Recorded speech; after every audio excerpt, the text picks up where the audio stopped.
Maya-payama at masaya akong pamagyari na nagkakatamong school year 2023-2024. Today, as we gather to celebrate the achievements of our completers for this year's moving up ceremony, it is my privilege and delight to introduce our esteemed guest speaker. Bago ko po i-share yung mga achievements niya bilang isang nagtagumpay sa larangan ng medisina, gusto ko lang pong banggitin ang ilang impormasyon na personal kong alam tungkol sa kanya. First and foremost, she is a graduate of Santa Maria National High School.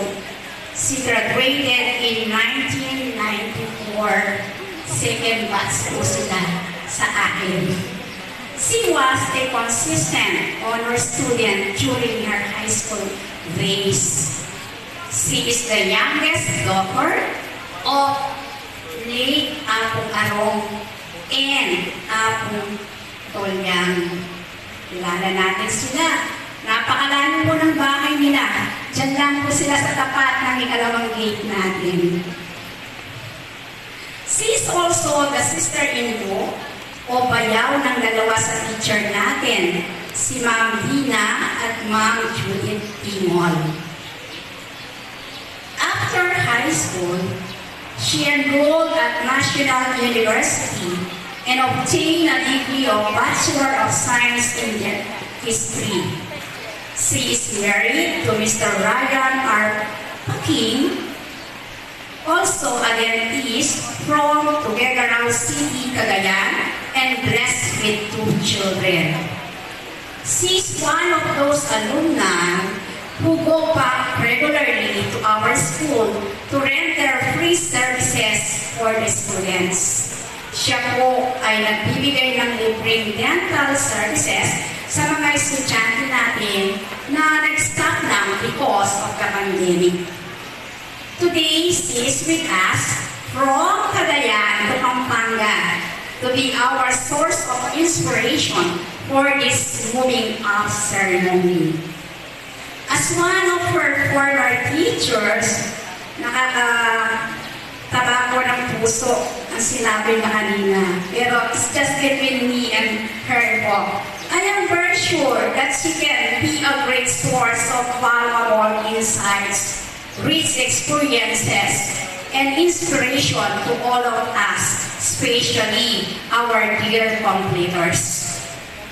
To add more, her journey in education exemplifies the power of persistence and lifelong learning.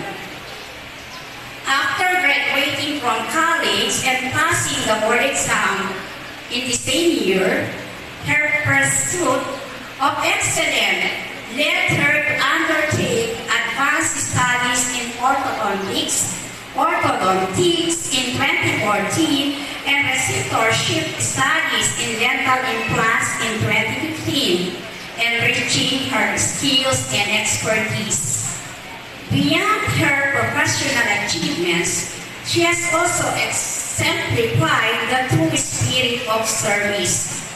For over 2 decades, she has been a beacon of hope for the underprivileged, actively participating in social civic actions and partnering with non-government organizations to provide free dental services, notably annual cleft palate operation in Tuguegarao City.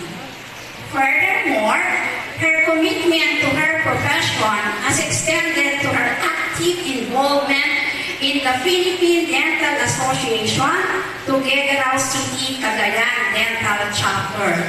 Since 2002, she has served as an active member, holding various positions, including her current role as the chapter's public relations officer and the incoming secretary.